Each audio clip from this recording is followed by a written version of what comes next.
Salam, selamat pagi. Bertemu kembali dalam renungan Embun Surgawi Keluarga IBJ. Bapak Ibu Saudara yang saya kasih dalam Tuhan Yesus Kristus, bulan Desember merupakan bulan sukacita besar bagi umat Kristiani dan dunia, karena kita akan memperingati lahirnya Sang Juru Selamat Yesus Kristus. Oleh karena itu, sebelum kita belajar bersama-sama untuk mengingat karya besar Yesus Kristus Tuhan yang jadi manusia itu, kita terlebih dahulu berdoa. Bapa Surgawi, hamba mengucap syukur pagi hari ini bisa kembali berjumpa di dalam renungan Embun Surgawi. Kami rindu menikmati bulan Desember tahun 2023 ini.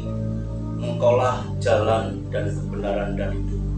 Merupakan sukacita bagi kami umat percaya orang Kristen ketika berbagi sukacita kepada dunia, kepada orang-orang yang berpercaya. Kebenaran firman-Mu akan kami nikmati bersama, menjadi jalan dan kebenaran bahkan hidup kami untuk terus setia dan mewartakan kabar baik. Dalam nama Tuhan Yesus Kristus, hamba mengucap syukur. Amin. Salam Bapak Ibu Saudara. Mari kita akan belajar bersama-sama dalam mengingat kembali kelahiran Yesus Kristus dalam Injil Lukas pasal 2 ayat 1 sampai 7. Tapi khususnya pagi hari ini saya akan mengangkat di ayat 7-nya saja, khususnya di ayat 7b. Inilah firman Tuhan dalam Injil Lukas. Dan ia melahirkan seorang anak laki-laki, anaknya yang sulung, lalu dibungkusnya dengan lampin dan dibaringkannya di dalam palungan, karena tidak ada tempat bagi mereka di rumah penginapan. Frasa dibaringkan di dalam palungan, karena tidak ada tempat bagi mereka di rumah penginapan. Sungguh ironis ketika kita yang tahu pasca kenaikan Yesus Kristus naik ke surga, mencurahkan Roh Kudus, kita benar-benar bersyukur telah menerima kasih anugerah keselamatan lewat para murid, para rasul, orang-orang yang terpilih yang telah mengajarkan, mengabarkan kabar keselamatan. Sehingga hari ini, di tahun ini, bulan Desember ini, sukacita damai besar itu mestinya kita hadirkan, bukan di dalam keberadaan dan penolakan kita, tapi kita mampu menaruhnya di relung hati kita, di dalam palungan hati kita, agar kita bersedia menempatkan Yesus secara istimewa. Judul pagi hari ini saya beri tema palungan hati kita. Adakah tempat tersedia baginya?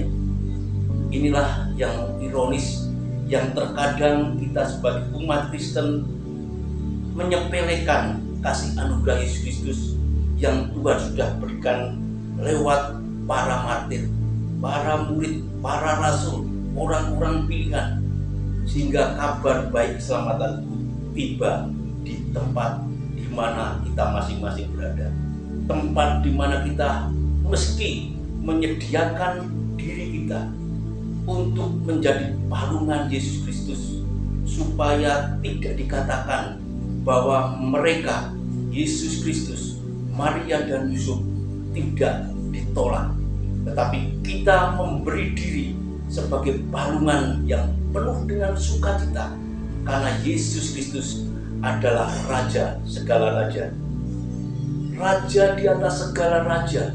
Tercatat begitu banyak di dalam perjanjian lama, tercatat juga di dalam perjanjian baru, sehingga kita mestinya semakin besar di dalam keberanian kita menceritakan Yesus Kristus yang adalah Raja, yang adalah Allah, yang jadi manusia.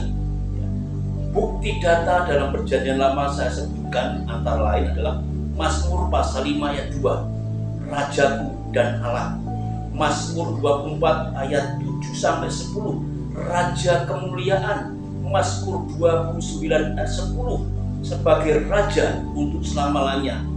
Dan bahkan di dalam Yesaya 6 ayat 5, Yesaya 9 ayat 6 dikatakan bahwa Raja Damai, Sang Raja itu, Allah Tuhan semesta alam, sudah lahir jadi manusia.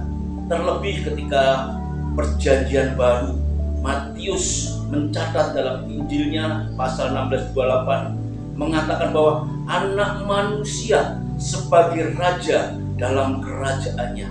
Matius merasakan kehadiran Yesus Kristus itu benar-benar raja, anak manusia yang memimpin, yang akan menjadi penguasa segalanya. 1 Korintus 15:25 mengatakan juga ia harus memegang pemerintahan sebagai raja. 1 Timotius 6:15 mengatakan raja di atas segala raja dan tuan di atas segala tuan. Mengapa di masa kasih anugerah ini kita tidak menjadi palungan bagi Yesus Kristus? Ketika kita tahu dialah raja di atas segala raja, tuan di atas segala tuan. Kiranya firman Tuhan yang kita pelajari pagi hari ini mengingat kembali kelahiran Yesus Kristus. Dialah raja di atas segala raja yang mau merasakan sebagai manusia untuk menjadi juru selamat kita, menjadi jalan dan kebenaran dan hidup. Seperti Yohanes katakan dalam Yohanes 14 ayat 6. Bapak Ibu Saudara yang terkasih dalam nama Tuhan Yesus Kristus, ini tahun sukacita, tahun damai sejahtera. Sampaikan kabar kelahirannya kepada setiap orang yang belum mengenalnya. Tuhan Yesus memberkati. Amin.